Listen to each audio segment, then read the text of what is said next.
Welcome to This Week in Hastings Headline History, where we take a look back at what was making news in Hastings and St. Johns County, Florida, over a century ago.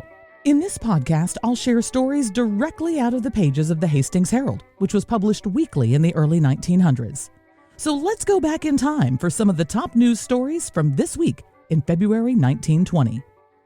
Detailed story of torrential rains and tidal wave. What threatened for a time to be the greatest disaster in the history of Hastings struck this and surrounding towns early in the week when a rainstorm of unusual proportions, backed by a tidal wave which caused all local streams to overflow their banks, swept over this section of Florida. Some prominent potato growers and buyers placed the total loss as low as 20% of the total crop, while others estimate it at 40%. The misfortune which swept this section originated over a week ago, with the starting of rainfall that lasted nearly 9 days. The first few days of rain were regarded as beneficial, as the rain fell gently and in showers with frequent clear and a few sunshiny spells between. Beginning with last Friday, however, the rainfall grew heavier and more continuous. On Saturday night, the heavens fairly opened and rain poured down continuously, accompanied by a gale of violent proportions. The gale and downpour continued through Sunday, the gale dying away Sunday night, although the rain continued unabated. Saturday night occurred the first of the mishaps which were later destined to cut Hastings off entirely from all communications with the outside world, when the drawbridge at Palatka was rammed by one of the St. Johns River steamers and put out of commission. On Monday morning, bridges throughout the entire vicinity began to suffer from rising water. The Cracker Branch bridges were flooded early in the day, water running over them to a depth of nearly 4 inches at 9 o'clock in the morning. At one point in the Federal Point Road, the road was washed out, leaving a space of about 10 feet, where only the bricks hung in air over a drop from 3 to 4 feet, and across which automobiles made reckless and precarious crossings. Telephone poles were beginning to wash out in that section and were falling, the telephone service to Federal Point and Palatka being cut off early Monday morning. The rain continued to fall heavily, and by mid-afternoon, all bridges connecting Hastings with outside points were either carried out or covered by a flood of running water, which made it impossible to cross them. Hastings had received neither train nor mail service since Sunday afternoon.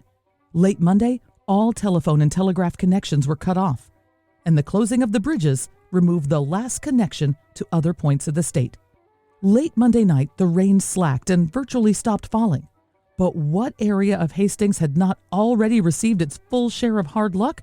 Another blow was in store for it. During the night, a flood tide, amounting practically to a tidal wave, swept up the St. Johns River, raising its level a full 7 feet higher than the usual high point it had already reached. This flood backed the water into all local streams, forced them over their banks, and pushed back the water flowing down from the back country, causing the entire mass to spread over Hastings and surrounding towns, covering roads, farms, and streets.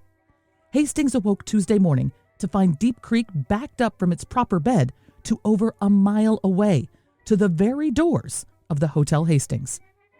In the country, it was flooded underwater to a depth varying from a few inches to 7 feet. Early Tuesday morning, a rescue party rowed a boat to the Fielding House on the Dixie Highway in Hastings, where it was found the inmates had been forced to place their beds on chairs. Small children were tied in bed to keep them from falling into the water, which was rising higher toward the beds every minute. Even Councilman-elect G.W. Waller was obliged to summon the services of a boat to ferry him from his own front door to dry land, while many of his neighbors took similar measures or remained at home for the day and stared at the 3-foot-deep stream which flowed through their front yards. Much of the flood in the town section was caused by the railroad bed, which was improperly planned when constructed. This roadbed, where it passes through the town, acted as a dike and held back the water flowing toward Deep Creek, the water on the town side of the track being nearly 3 feet higher all day than was the water on the other side. Only one narrow sluiceway was provided by the builder of the railroad to take care of the vast quantity of water which poured down against it, and for a time the water gathered much faster than it could find outlet through the single sluice. From present indication, the worst sufferers in this section were the stockmen.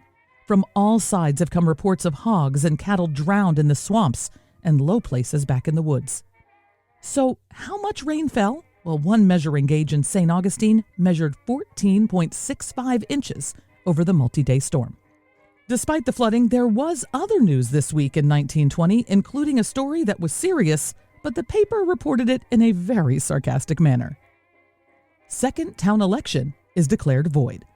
The serious outlook caused by the flood conditions last Tuesday were very pleasingly relieved in the downtown section by a second staging of the delightful little farce comedy entitled Who Wants a New Town Government Anyhow?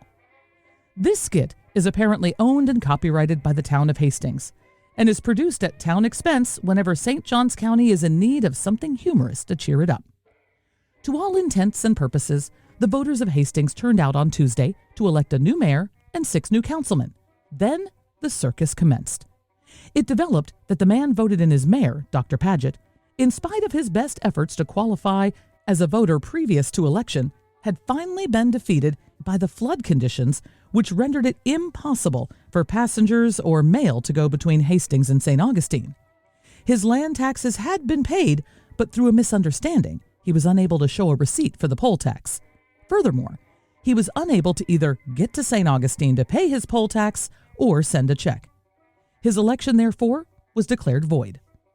The next act in the comedy was the ruling out of all other elected candidates because of a flaw in the method by which several voters and candidates had been allowed to qualify.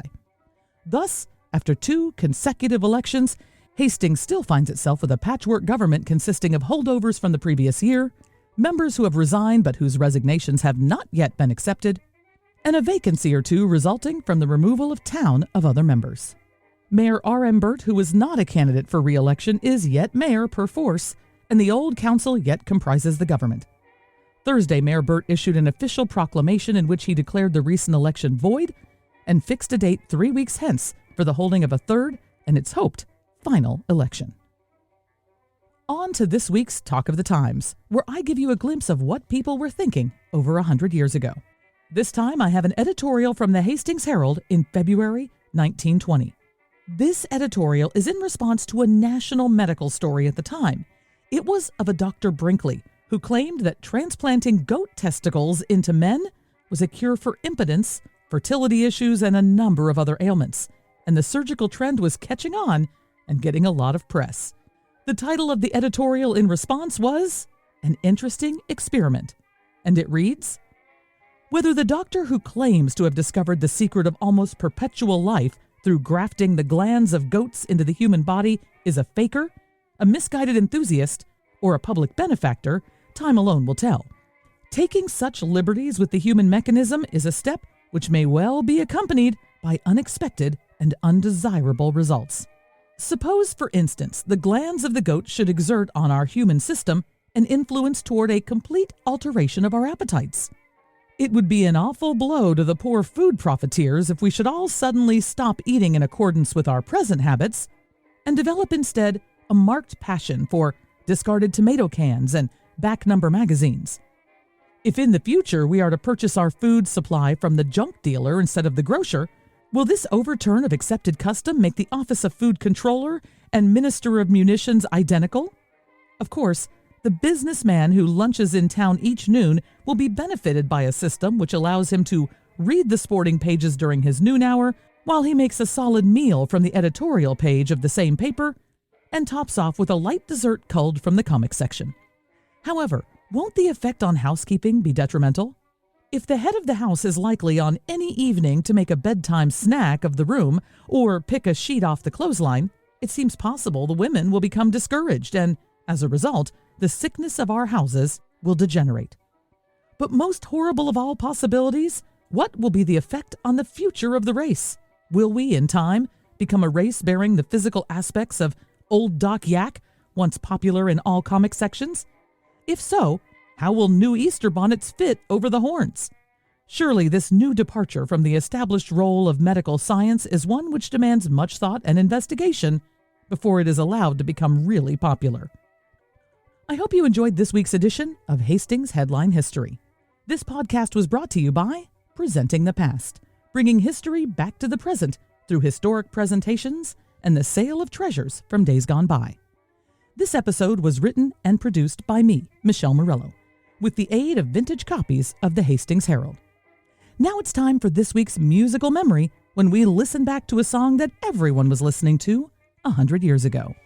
It's February, the month of love, so let's talk love songs. This week's song came from the Broadway stage back in 1923 and 24. The show was Little Miss Bluebeard and is a romantic comedy story of an actress in Paris who, through mishaps, ends up with a trio of men in her life. One she's accidentally married to by a drunken mayor, one she's actually in love with, and one who crawls into her bed and snuggles up while she's staying in a hotel. Making things more confusing is that two of the men are involved in an identity switch scheme, and one of them has various women admirers chasing him through the hotel. While the show isn't on Broadway these 100 years later, there was a silent movie made from the musical back in 1925, and sometimes you can still find that one out there to watch. In the meantime, this week's song is the expression of our actress when she meets the man she falls in love with at first sight. The song is called So This Is Love and is performed by French actress Irene Bordoni.